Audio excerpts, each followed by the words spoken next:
जय हिंद साथियों, स्वागत है आपका गोल मंत्रा एकेडमी के परिवार में। आज का जो टॉपिक होगा ये बौद्ध धर्म का दूसरा भाग होगा। पहला भाग जो है कल हो चुका है, तो उसी के आगे हम देखेंगे कि ये बौद्ध धर्म का जो है दूसरा टॉपिक है। कल हम लोगों ने पढ़ा कि गौतम बुद्ध का जो जन्म कहाँ पे होता है, उनके पिता का नाम क्या था, उन्होंने कहाँ कहाँ पे उपदेश दिया है, उनसे संबंधित कुछ शब्दावलियाँ हैं, महाभिनिष्क्रमण है, संबोधि है और आपका महापरिनिर्वाण। तो उसी के आगे हम लोग देखेंगे कि जब 6ठी शताब्दी ईसा पूर्व के बाद जो है वैदिक काल में क्या अनेक प्रकार की कुरीतियाँ फैल गई हैं, तो लोगों का जो है आकर्षण जैन धर्म और बौद्ध धर्म की तरफ होने लगा था। तो इसलिए जो है इसको जो है काफ़ी प्रचार और प्रसार हुआ। तो जो गौतम बुद्ध जी हैं, इन्होंने क्या है बौद्ध धर्म के ये संस्थापक माने जाते हैं। और स्टार्टिंग में क्या बहुत ही अच्छा धर्म रहा है, लेकिन धीरे धीरे क्या है इसमें अनेक प्रकार की इसमें भी शाखाएँ पनपती गईं और उन शाखाओं में लोगों के मतभेद बढ़ते गए। तो उसके बाद क्या हुआ, तो इससे भी लोगों का जो है लगाव दूर हो गया और फिर से जो लोग हैं ये सनातन धर्म की ओर आना स्टार्ट कर दिए। अब देखिए जैसे बौद्ध धर्म है, तो बौद्ध धर्म के प्रचार एवं प्रसार तो हो ही रहा था, गौतम बुद्ध ने कर ही दिया था। तो उनके मरने के बाद जो है अनेक अनेक जो हैं संगीतियाँ हुई। तो उन संगीतियों में आपकी 4 जो संगीतियाँ आपकी प्रमुख हैं, तो बौद्ध जो आपकी संगीतियाँ हुई हैं ये 4 हुई। कितनी हुई हैं? 4। तो बौद्ध संगीतियाँ जो आपकी 4 हुई हैं, तो यहाँ से क्या क्वेश्चन पूछा जाता है? राजा पूछा जाता है, स्थान पूछा जाता है और क्या पूछा जाता है? अध्यक्ष पूछा जाता है। जो टाइम मैंने लगभग में लिख दिया, तो टाइम कभी पूछा नहीं गया है। तो पहली बौद्ध संगीति है आपकी, दूसरी बौद्ध संगीत, तीसरी बौद्ध संगीत और चौथी बौद्ध संगीत। अब ये राजा हैं, ये स्थान है और ये क्या है आपके अध्यक्ष हैं। तो इनको हम ट्रिक के माध्यम से पढ़ेंगे तो बहुत ही आसान होगा। तो देखेंगे जैसे राजा के लिए ट्रिक है, तो राजा के लिए जो आपकी ट्रिक है याद रखिएगा, तो ये आपकी है AK स्क्वायर। क्या है आपका? AK square. जैसे आप लोग मैथ में पढ़ते हैं 2 का स्क्वायर या 2 का क्यूब, तो क्या होता है 2 गुणे 2 गुणे 2 होता है। उसी प्रकार यहाँ पे क्या लिखा है? AK square. इसका मतलब ये होगा AK। क्या होगा? AK। अब यहाँ ध्यान से देखें, राजा के लिए जो ट्रिक है वो AK स्क्वायर है। क्या है आपकी? AK स्क्वायर है। और AK स्क्वायर का मतलब ये होगा AK। तो AK आपका क्या होगा? 2 बार होगा। तो पहले A का जो अर्थ होगा वो अजातशत्रु होगा, फिर K का अर्थ होगा कालाशोक होगा, फिर A का अर्थ क्या होगा? अशोक होगा, फिर लास्ट वाले K का अर्थ होगा कनिष्क होगा। तो जो राजा के लिए ट्रिक है बौद्ध संगीतियों में, उसकी ट्रिक क्या है? AK square. तो पहले A का अर्थ होगा अजातशत्रु, फिर जो दूसरे स्थान पे K है, इसका अर्थ क्या होगा? कालाशोक, फिर A का अशोक होगा और लास्ट में K फॉर कनिष्क। तो A फॉर क्या होगा? Ajatashatru, K for Kalashoka, A for Ashok और K फॉर ये कनिष्क हो जाएगा। तो ये बौद्ध संगीतियों में ये 4 राजा हो गए। अब हम लोग देखेंगे स्थान की ट्रिक देखेंगे। क्या देखेंगे? स्थान के लिए ट्रिक देखेंगे। तो स्थान की जो ट्रिक है, तो देखेंगे समय पाक। आपको याद रखना है समय पाक। तो समय पाक जो है ये स्थान के लिए ट्रिक है। समय पाक जो है किसके लिए ट्रिक है? स्थान के लिए ट्रिक है। राजा के लिए AK स्क्वायर, स्थान के लिए ट्रिक क्या है? समय पाक है। तो यहाँ पे सा है, वह है, पा है और का है। तो सा से हो जाएगा सप्तपर्णी। क्या है? सप्तपर्णी। और सप्तपर्णी एक गुफा है और यह कहाँ पे है? राजगृह में। कहाँ पे है? राजगृह में। तो आपको याद रखना है स्थान से कि पहली बौद्ध संगीत कहाँ पे हुई है? सप्तपर्णी में हुई है। और सप्तपर्णी एक गुफा है और ये कहाँ पे है? बिहार में एक स्थान है राजगृह। तो वहीं पे एक गुफा है सप्तपर्णी, तो वहीं पे क्या है? पहली बौद्ध संगीत हुई है। आगे हम देखेंगे दूसरा वै, तो वै से हो जाएगा वैशाली। क्या हो जाएगा? वै से वैशाली हो जाएगा। फिर हम देखेंगे पा, तो पा से हो जाएगा पाटलिपुत्र। क्या हो जाएगा? पाटलिपुत्र। तो पहली आपकी सप्तपर्णी राजगृह में हुई है, दूसरी वै से वैशाली में हुई है और तीसरी पा से पाटलिपुत्र। और चौथी जो है आपकी ये कश्मीर के कुंडल वन में। कहाँ पे? कश्मीर के कुंडल वन में। अब यहाँ से ये भी पूछ सकता है कि ऐसी कौन सी बौद्ध संगीत है जो बिहार के बाहर हुई है? ऐसी कौन सी बौद्ध संगीत है जो बिहार के बाहर हुई है? तो चौथी बौद्ध संगीत है जो कि कनिष्क के समय हुई है और क्या कहते हैं ये बिहार के बाहर हुई है। इतना आपको याद रखना है। आगे हम देखेंगे अध्यक्ष। तो अध्यक्ष को हम लोग कैसे याद रखेंगे, तो अध्यक्ष की भी ट्रिक बता दे रहे हैं। तो अध्यक्ष के लिए जो ट्रिक है उसको भी आपको याद रखना है। अध्यक्ष के लिए ट्रिक है आपकी, ये है मस मो, मश मो। तो अध्यक्ष के लिए ट्रिक क्या है, मस मो है। क्या आपका अध्यक्ष के लिए ट्रिक है मस मो। मा से हो जाएगा महाकश्यप, सा से साबक मीर, मो से मोगल पुत्र तीस, और वा से क्या हो जाएगा वसुमित्र। तो आप फिर से याद रखिएगा, मा से महाकश्यप, सा से साबक मीर, मो से मोगल पुत्र तीस और वा से वसुमित्र। तो ये अध्यक्ष के लिए ट्रिक है। तो फिर से हम लोग देखेंगे, राजा के लिए ट्रिक क्या है AK स्क्वायर, स्थान के लिए ट्रिक क्या है समय पाक, और अध्यक्ष के लिए ट्रिक क्या है ये मश मो। अब देखेंगे जो चारों बौद्ध संगीतियाँ हुई हैं, इन चारों बौद्ध संगीतियों में जो सब में एक एक अध्यक्ष होते हैं, लेकिन चौथी बौद्ध संगीत में एक अलग से पद जोड़ दिया गया है, वो पद रहा है उपाध्यक्ष का। क्या रहा है, तो एक अलग से पद जोड़ दिया गया है। वो पद कौन सा जोड़ा गया है, ये उपाध्यक्ष का जोड़ा गया है। और उपाध्यक्ष रहे हैं अश्व घोष। कौन रहे हैं, अश्व घोष। तो आपको याद रखना है कि चौथी बौद्ध संगीत में जो उपाध्यक्ष कौन रहा है, अश्व घोष रहा है। इनकी एक किताब है बुद्ध चरितम, जिसे बौद्धों का रामायण कहा जाता, बहुत ही इंपॉर्टेंट है। तो आपको यहाँ ये याद रखना है कि जो चार बौद्ध संगीतियाँ हुई हैं, इन चारों में जो है 3 में अध्यक्ष होते हैं, लेकिन जो चौथी बौद्ध संगीत आती है इसमें अध्यक्ष के साथ साथ एक उपाध्यक्ष का पद भी बढ़ा दिया गया है, और उस उपाध्यक्ष का नाम क्या था, ये अश्व घोष। क्या रहा है, अश्व घोष।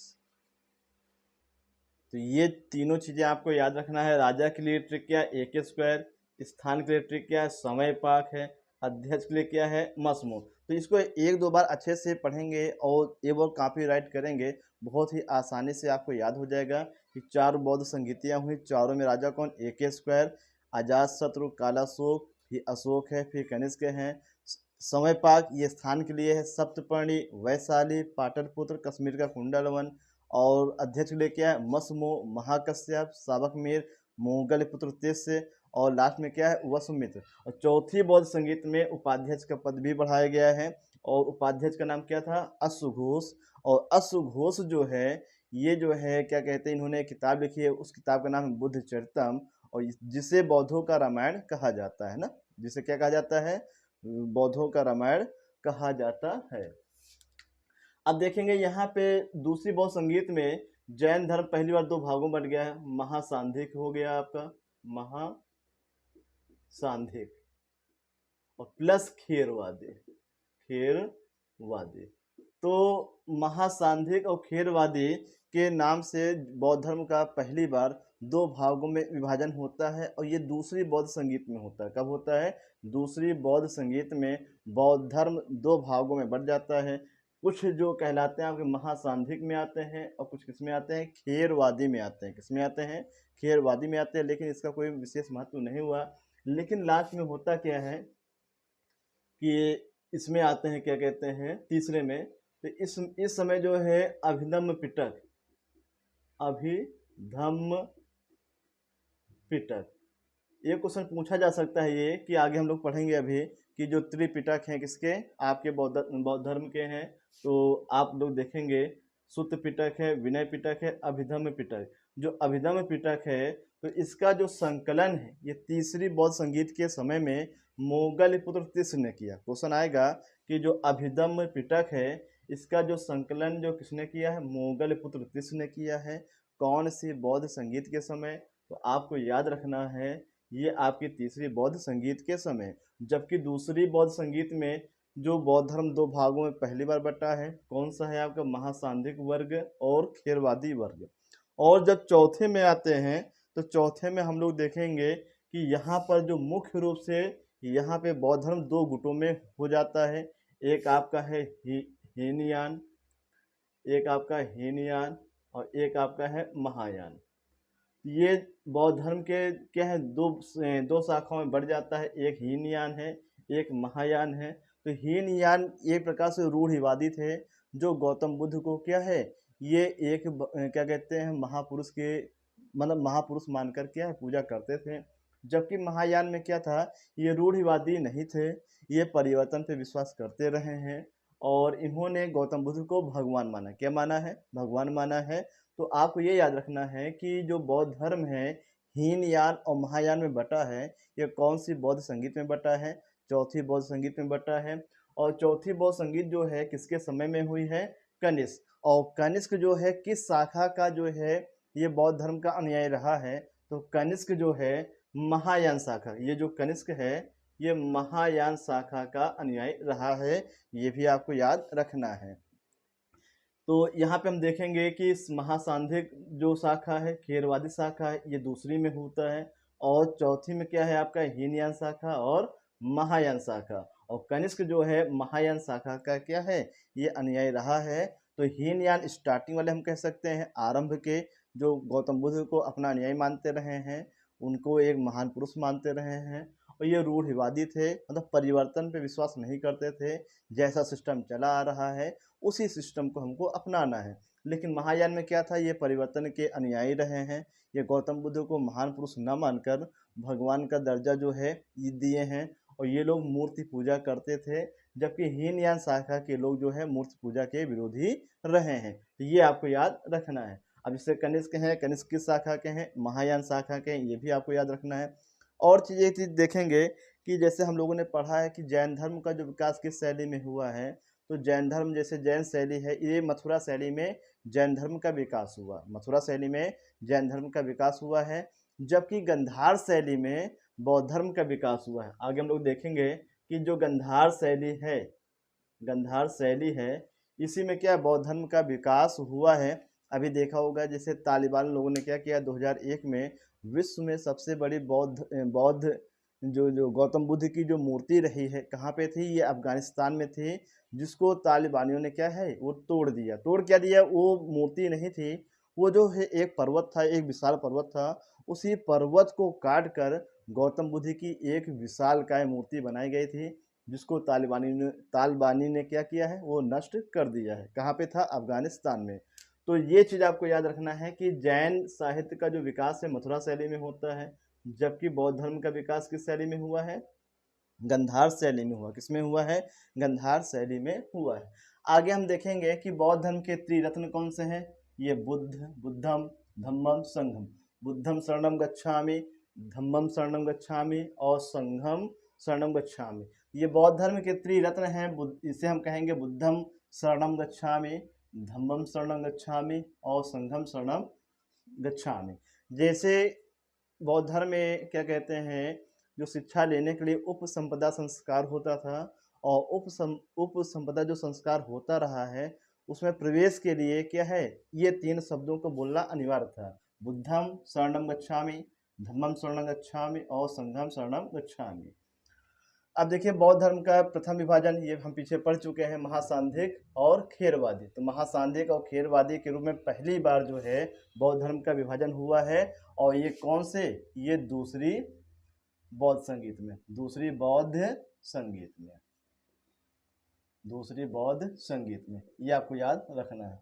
आगे हम देखेंगे बोधिसत्व क्या होता है। कल हम लोग पढ़ चुके हैं बोधिसत्व के बारे में कि ऐसा व्यक्ति जो ज्ञान प्राप्त कर चुका है और दूसरे की मदद करता हो ज्ञान प्राप्ति में। ऐसा व्यक्ति जो ज्ञान प्राप्त कर चुका है और दूसरे की मदद करता है ज्ञान की प्राप्ति में, ऐसे व्यक्ति को बौद्ध धर्म में क्या कहा गया? बोधिसत्व कहा गया। किसे कहा गया है? ऐसा व्यक्ति जो ज्ञान प्राप्त कर चुका है और दूसरे की मदद कर रहा है ज्ञान प्राप्ति में, उस व्यक्ति को क्या कहा गया? बोधिसत्व कहा गया है। आगे हम देखेंगे जैसे ये वज्रयान शाखा है, जैसे हम लोगों ने पढ़ा कि महासांधिक खेरवादी पहले इन दोनों में बटा, फिर हीनयान आया, महायान आया, और फिर लास्ट में जो वज्रयान शाखा है ये जो है लगभग 600 एडी से लेके 800 एडी के आसपास। तो 600 एडी से लेके 800 एडी, तो कहने का मतलब ये है कि 600 ईस्वी से लेके 800 ईस्वी के बीच में बौद्ध धर्म में एक नई शाखा का विकास हुआ है। और नई शाखा क्या थी? वज्रयान शाखा। और ये ऐसी शाखा थी, इसमें जो है जादू टोना जो है, कर्मकांड है, मदिरा का सेवन करना, मांस का सेवन करना इतना अधिक बढ़ गया था, इतना अधिक बढ़ गया था कि लोग जो है इससे भी दूर होने लगे। तो उस समय लोगों का कहना ये था कि हम लोग क्या है, वैदिक धर्म को छोड़कर इस धर्म में इसलिए आए थे कि ये धर्म जो है वैदिक धर्म की अपेक्षा अच्छा रहा है, उसमें सुकून था किसमें, बौद्ध धर्म में। लेकिन ये जो नई शाखा का उदय हुआ है, इसमें क्या हुआ है कि इसमें भी वही सिस्टम शुरू हो गया था जो पहले किसी समय उत्तर वैदिक काल के लास्ट में जो है वैदिक काल में हुआ था। तो इसलिए क्या हुआ कि भारत में या पाकिस्तान में, अफगानिस्तान में लोगों का जो आकर्षण है ये बौद्ध धर्म को छोड़कर फिर से क्या है, वैदिक धर्म या सनातन धर्म की ओर आना स्टार्ट हो गया है। तो ये चीज़ आपको याद रखना है कि कितनी शाखाएं हो गई, महासांधिक शाखा है, खेरवादी शाखा है, और आपका हीनयान शाखा है, महायान शाखा है, और सबसे लास्ट में कौन सी शाखा होती है, वज्रयान शाखा। क्या होती है, वज्रयान शाखा। जैसे आप लोग देखे हैं कि बौद्ध धर्म में कई सारे लोग होते हैं, जैसे आपके सिक्किम के हो गए हैं, आपके नेपाल के कुछ लोग हैं बौद्ध धर्म मानते हैं, उधर म्यांमार साइड भी बौद्ध धर्म मानते हैं। लेकिन कुछ ऐसे भी होते हैं जैसे चीन में क्या है, बौद्ध धर्म माना जाता है, लेकिन वहाँ के लोग क्या, छिपकली है, सांप है, मतलब कि ए टू जेड जितने भी जानवर होते हैं वो सबको खा जाते हैं, वो भी क्या है, एक बौद्ध धर्म के हैं।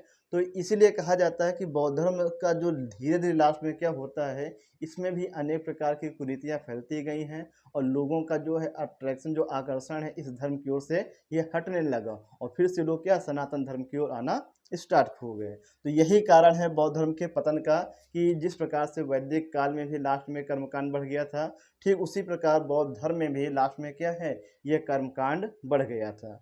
आगे हम देखेंगे कि त्रिपिटक, देखिए बौद्ध धर्म के त्रिपिटक है। देखिए यहाँ पे आपने पढ़ा कि त्रिरत्न है, तो त्रिरत्न है आपके बुद्धम, धम्मम और संघम, और त्रिपिटक क्या है, सुत्त पिटक है, विनय पिटक है, और अभिधम्म पिटक है। ये तीन प्रकार के आपके पिटक आपको याद रखना है। अब ये भी पूछा जाएगा कि जो बौद्ध धर्म के त्रिपिटक हैं ये किस भाषा में लिखे गए हैं, ये पाली भाषा में लिखे गए हैं। किस भाषा में, ये पाली भाषा में लिखे गए हैं। तो पहला आपका है सुत्त पिटक, पहला आपका क्या है, सुत्त पिटक। इसमें जो है गौतम बुद्ध के उपदेशों का संग्रह है। क्या है इसमें, गौतम बुद्ध के उपदेश का संग्रह है, किसमें, ये सुत्त पिटक में। फिर आगे हम देखेंगे विनय पिटक। तो विनय पिटक में बौद्ध धर्म के जो हैं नियम हैं, विचार हैं, तो उनको शामिल किया गया है। तो दो पॉइंट आपको याद रखना है कि सुत्त पिटक में गौतम बुद्ध के उपदेशों का संग्रह है। दूसरा विनय पिटक, तो विनय पिटक में बौद्ध धर्म के जो नियम कानून हैं तो उनके नियम का उल्लेख किया गया है, और इसकी जो रचना उपालि ने की थी। किसने की थी, उपालि ने की थी। तो विनय पिटक की रचना जो है लिखा गया है, उपालि ने लिखा था। तो ये किसके हैं, तो सुत्त पिटक बौद्ध धर्म के उपदेश हैं, विनय पिटक बौद्ध धर्म के नियम हैं। आगे हम देखेंगे अभिधम पिटक, पीछे हम लोग पढ़ चुके हैं। इसमें गौतम बुद्ध के दार्शनिक विचारों को शामिल किया गया है। क्वेश्चन पूछेगा कि गौतम बुद्ध के दार्शनिक विचारों का संग्रह किसमें है, तो अभिधम पिटक में है। और इसका संकलन तीसरी बौद्ध संगीत के समय में मोगल पुत्र तिस ने किया है। किसने किया है, मोगल पुत्र तिस ने किया है। आगे हम देखेंगे एक पुस्तक है जातक कथा। तो जातक कथा में बुद्ध के पुनर्जन्म की कथा के बारे में बताया गया। उसमें यह बताया गया है कि गौतम बुद्ध भगवान विष्णु का ही अवतार हैं। तो इसका उल्लेख जो है जातक कथा में कहा गया है। अब देखिए गौतम बुद्ध से संबंधित कुछ पुस्तकें हैं, उनको भी आपको याद रखना है। लाइट ऑफ एशिया, तो यूपी बोर्ड में हम लोग पढ़ते हैं लाइट ऑफ एशिया, जिसके राइटर कौन है, एडविन आर्नल्ड है। कौन है, एडविन आर्नल्ड। तो लाइट ऑफ एशिया ये पुस्तक है, और इस पुस्तक में किसके बारे में बताया गया है, तो गौतम बुद्ध के बारे में बताया गया है। किसके बारे में, गौतम बुद्ध के बारे में। पुस्तक क्या है, लाइट ऑफ एशिया। लिखा किसने है, एडविन आर्नल्ड ने लिखा है। आगे हम देखेंगे एक आपकी पुस्तक है मिलिंद पन्हो। तो मिलिंद पन्हो ये नागसेन की रचना है। किसकी रचना है, नागसेन की रचना है, और ये पाली भाषा में लिखी गई। किस भाषा में, पाली भाषा में लिखी गई है। तो ये भी पूछा जाता है कि मिलिंद जो पन्हो है, मिलिंद पन्हो ये किसकी पुस्तक है, ये नागसेन की है, और किस भाषा में लिखी गई है, ये पाली भाषा में लिखी गई है। तो इतनी सारी चीज़ें आपको याद रखना है। आगे हम देखेंगे सौंदरानंद है, सारिपुत्र प्रकरण है, और बुद्ध चरितम। ये जो तीनों किताबें हैं ये किसकी हैं आपकी, ये आपकी हैं अश्व घोष की हैं। किसकी हैं, अश्व घोष की हैं। तो आपको याद रखना है कि अश्व घोष की जो तीन किताबें हैं, सौंदरानंद, सारिपुत्र प्रकरण है, और बुद्ध चरितम है। ये जो तीनों किताबें हैं किसकी हैं, ये आपकी हैं किसकी, ये हैं अश्वघोष की हैं। और इसमें से बुद्धि चरितम है, इसे बौद्धों का रामायण कहते हैं। क्या कहते हैं, बौद्धों का रामायण। तो पूछा जाएगा कि किस पुस्तक को बौद्धों का रामायण कहा जाता है, बुद्ध चरितम को कहा जाता है। और इसके रचनाकार कौन है, अश्वघोष। तो अश्वघोष की 3 किताबें याद रखना है, सौंदरानंद है, सारिपुत्र प्रकरण है और बुद्ध चरितम है। ये तीनों किताबें किसकी हैं, ये अश्वघोष की हैं। और इन तीनों में बुद्ध चरितम को बौद्धों का रामायण कहते हैं। क्या कहते हैं, बौद्धों का रामायण। आगे हम देखेंगे कि बौद्ध धर्म में चैत्य का अर्थ क्या होता है। तो बौद्ध धर्म में चैत्य का अर्थ होता है पूजा स्थल, एक ऐसा स्थान जहाँ पे बौद्ध धर्म के अनुयायी पूजा करते हैं। तो उस स्थान को क्या कहते हैं, चैत्य कहते हैं। बौद्ध धर्म में विहार का अर्थ क्या होता है, मठ होता है। और यहाँ पे देखेंगे कि जो गौतम बुद्ध जो हैं, ये जितने भी आपके विहार बनवाए गए हैं, ये सबसे ज़्यादा किसके द्वारा बनाए गए हैं, अशोक के द्वारा। किसके द्वारा, सम्राट अशोक के द्वारा। तो सम्राट अशोक के द्वारा जो है ये सर्वाधिक जो विहार बनाए गए हैं। बताया जाता है, इतिहास में ये मिलता है कि सम्राट अशोक ने कुल 84,000 बौद्ध विहारों का निर्माण करवाया है। तो ये चीज़ आपको याद रखना है कि सम्राट अशोक ने लगभग जो है 84,000 बौद्ध विहारों का निर्माण कराया है। और विहार का अर्थ क्या होता है, मठ होता है। अब देखेंगे यहाँ पे है 20वें वर्ष, गौतम बुद्ध जो है अपने क्या कहते हैं ज्ञान प्राप्ति के 20वें वर्ष श्रावस्ती जाते हैं। कहाँ पे जाते हैं, श्रावस्ती जाते हैं। और यहीं पे इनकी मुलाकात अंगुलीमाल डाकू से होती है। जो एक डाकू ऐसा था जो लोगों को मार कर उसकी उंगली की माला बना के पहन लेता रहा है। तो उसको भी वो अंगुलीमाल जो है गौतम बुद्ध से इतना प्रभावित हो गया है। तो वो जो डाकू का जो पेशा था उसको छोड़कर वो खुद जो है बौद्ध धर्म का अनुयायी बन गया है। और हमेशा क्या है, ये बौद्ध धर्म गौतम बुद्ध के साथ रहने लगा है। तो आपको ये याद रखना है कि ज्ञान प्राप्ति के 20वें वर्ष गौतम बुद्ध श्रावस्ती जाते हैं। और वहीं पे इनकी मुलाकात अंगुलीमाल डाकू से होती है। और अंगुलीमाल डाकू बहुत ही प्रभावित होता है और वो जो है क्या, डाकू का पेशा छोड़कर बौद्ध धर्म को स्वीकार कर लेता है। आगे हम देखेंगे सूकर मादो। तो सूकर जो मादो है ये खाद्य सामग्री क्या है, ये खाद्य सामग्री है। तो इसको हम कह सकते हैं ये एक प्रकार की खीर है। क्या है आपकी, ये खीर है। तो जीवन के अंतिम समय में तो गौतम बुद्ध क्या है अपने शिष्य के यहाँ रहते थे। कहा जाता है कि उनका एक शिष्य था और शिष्य का नाम था चुंद नाम था। तो इसी के द्वारा जो है ये खाद्य सामग्री बनाई गई। चुंद के द्वारा ही सूकर मादो खाद्य सामग्री बनाई गई है। और इसी को खाने के बाद गौतम बुद्ध को अतिसार रोग हो गया। क्या हो गया है, अतिसार रोग। अतिसार रोग, इसे पेचिस भी कहते हैं। क्या कहते हैं, पेचिस भी कहते हैं। तो अतिसार रोग हो गया है और इसी के बाद जो है गौतम बुद्ध की मृत्यु हो जाती है। और ईयर होता है आपका 483 ईसा पूर्व। क्या होता है, 483 ईसा पूर्व। तो 2 पॉइंट आपको याद रखना है, किस खाद्य पदार्थ को खाने के बाद गौतम बुद्ध की मृत्यु हो जाती है। सूकर मादो है और उनका शिष्य रहा है चुंद, उसी ने ये क्या है इसको बनाया था। अब मरने के बाद देखेंगे बुद्ध के जो अस्थि के अवशेष हैं ये 8 जगह पे भेजे गए हैं। कहाँ पे भेजे गए हैं, टोटल 8 जगह पे भेजे गए हैं। मगध है, वैशाली है, कपिलवस्तु है, अलकप है, रामग्राम है, पावा है, कुशीनगर है, वेथाद्वीप। इन 8 स्थानों पे क्या है, ये जो है आपके भेजे गए हैं। क्या चीज़, बुद्ध के अवशेष। तो इन 8 स्थानों पे बुद्ध के जो अस्थि के अवशेष हैं इनको भेजे गए हैं, ये भी आपको याद रखना है।